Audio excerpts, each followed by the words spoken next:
senior NBA writer of Sports Illustrated, Chris Mannix. How are you, Chris? You can't say that, Rich, because then I get a little bit of punishment on the other end. That's okay. Punishment with the wheel? With that wheel, Chris? Well, you don't want the wheel. The wheel of punishment, or like, Paul Pabst on Mount Snow together with me. Run me over on the snowboard or something. We can't have that. Has your hair recovered from that, by the way, your Dan Patrick Show bet yet? Are you fully back? Are you back completely? Oh, it's like, I was going to say like Samson, but that wouldn't be a good analogy. But it is back and at full strength right now. I'm off the injured list.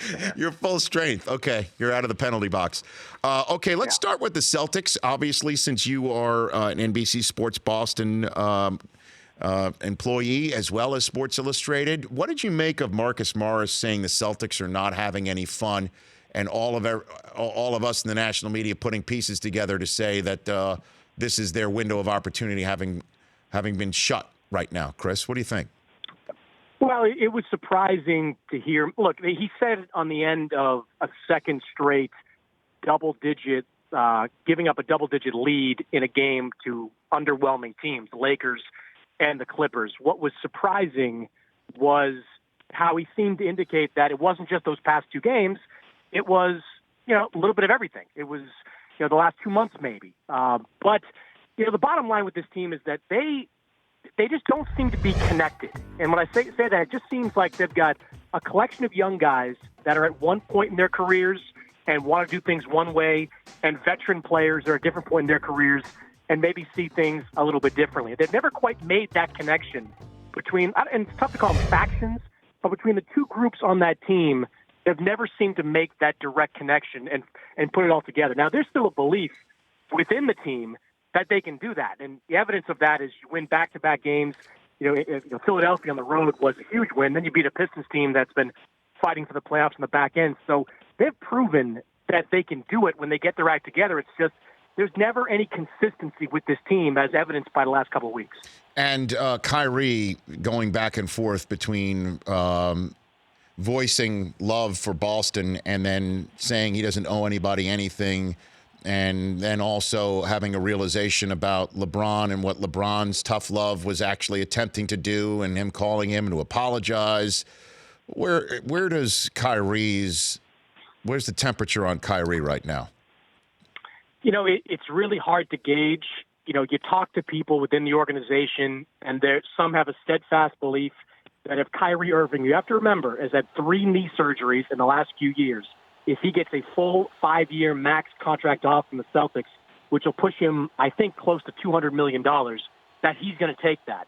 There are others that are extremely fearful of a Kevin Durant-led Knicks group that might also have Zion Williamson or another top 3 draft pick, because they know that Kyrie Irving from northern New Jersey has a kind of a magnetic pull to New York. So there's kind of a split camp there with some people I talk to within the organization about what Kyrie does. Everybody, though, Rich, will tell you that if this team makes a deep run in the playoffs, that's going to have a positive impact on Kyrie Irving. And if this team gets bounced, say, in the second round, that can have an equally strong negative impact. Well, this may be a chicken or egg question, but I've started the show by saying that until somebody beats the Warriors, the drama is all about who's putting the team together to beat the Warriors.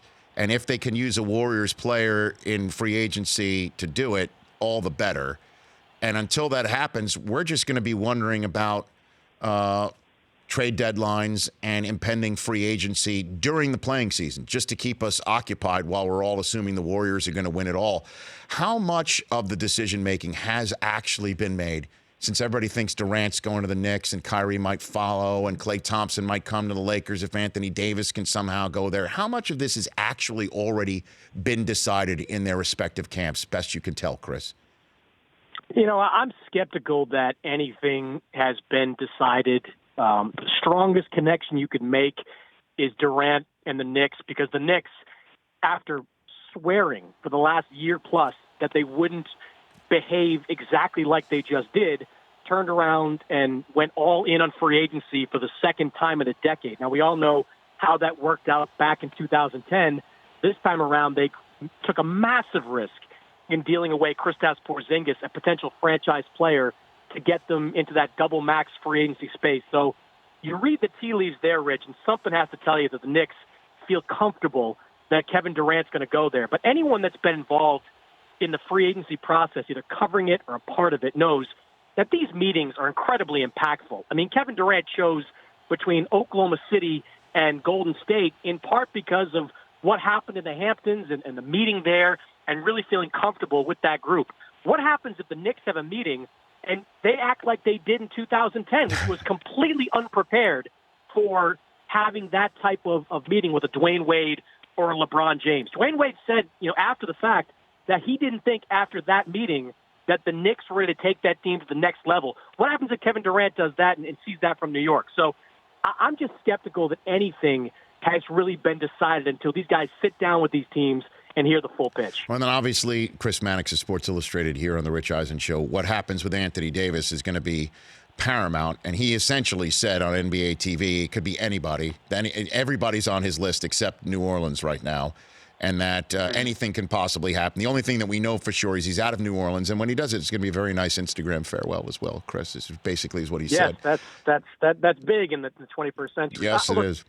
Davis did double back, Rich, on and said all 29 teams, but I took his original comments that he said to the assembled media that Boston was on the list as being closer to the truth, only because, being around the organization a lot, the Celtics have always been pretty confident that if they retain Kyrie Irving, that Anthony Davis is going to want to play there. Now, if Kyrie goes, they may not even make a full-fledged pitch to Anthony Davis or for Anthony Davis because that won't be the direction the team wants to go. But if they can retain Kyrie, they've always been really confident, and they've done a lot of research on this guy over the last 18 months. They've always been really confident that Anthony Davis wants to play with Kyrie Irving and wants to play for a winner, and Boston offers both. Well, and so, let's just say something like that happens. Why was Dell Demps fired, Chris? How is this his fault? How is this laid at his feet right now in New Orleans? Well, look, the current situation, maybe not Dell, but remember, he's been there for like 7-8 years. And, for the entire Anthony Davis tenure, and he's traded away draft picks. He's made some bad draft picks.